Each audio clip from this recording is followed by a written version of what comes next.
महाराज जी, जैसे आज वृंदावन की होली शुरू हो गई है और अगले 4 दिन तक होली चलेगी। महाराज जी, बहुत सारे युवतियां आपको सुनती हैं, तो ये आज आपका कोई संदेश सब भारतवासियों? हम तो सबसे यही प्रार्थना करेंगे कि होली महोत्सव प्रहलाद जी के द्वारा प्रकट किया गया है। जब प्रहलाद जी किसी भी प्रकार हिरण्यकश्यप के मारने से नहीं मरे तो उसकी बहन होलिका थी। वो हिरण्यकश्यप को उदास देखा, उसने कहा भैया उदास क्यों हो? उनका ये प्रहलाद मर नहीं रहा, उनका आज मर जाएगा। लकड़ी का बहुत सा ढेर लगाया जाए और उसमें लेकर हम प्रहलाद को बैठ जाएंगे तो हमें अग्नि से वरदान मिला है, एक पट, शीतल पट, जिसको हम मोड़ लेंगे तो हमारा रोम भी नहीं झुलसेगा और प्रहलाद मर जाएगा। बड़ा प्रसन्न हुआ हिरण्यकश्यप। आग लगा दी गई तो भगवान की कृपा से ऐसी वायु चली कि शीतल पट प्रहलाद जी के ऊपर आ गया और वो जलकर राख हो गए।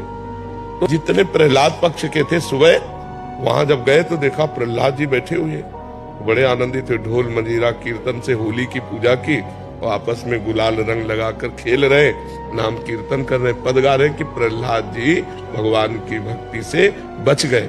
तो ये उत्सव मनाया जा रहा है।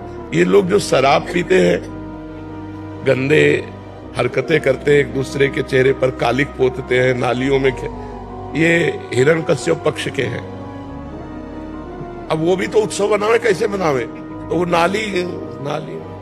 नालियों में गोबर कीचड़, उसकी हिरण्यकश्यप पक्ष की पार्टी, और एक होती साधुता की पार्टी, एक दूसरे पे गुलाल लगाए, रामकृष्ण हरि बोले और बैठकर पद गायन किए और खूब गुझिया और मिठाई भोग लगा कि ठाकुर जी को और पाए आनंद मनाए। तो हमारी समस्त देशवासियों से प्रार्थना है कोई भी व्यसन न किया जाए और हम आनंद पूर्वक भाईचारा बनाते हुए एक दूसरे का सम्मान करें, प्यार करें। जो हमसे दुश्मनी मानते हैं, होली के दिन हम उनके भी घर जाएं और उनके गुलाल लगावें और उनसे प्यार करें। हमारा एक भी दुश्मन विश्व में ना हो, यही सबसे बड़ी हमारी प्रार्थना है।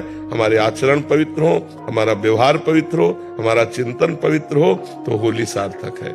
सबसे पहली बात है कि शराब न पिए, जो शराब पीते हैं होली उत्सव में स्वाहा कर दें। और दूसरी खास बात है मांस न खाएं, क्योंकि आप भले जीव हत्या नहीं करते लेकिन आप हिस्सेदार हुए, क्योंकि आप खरीद के लाते हो और खाते हो तो आप हिंसक ही माने जाओगे। तीसरी बात, किसी माता बहन की तरफ गंदी दृष्टि मत देखो, जैसे तुम्हारी बहन ऐसे दूसरे की बहन।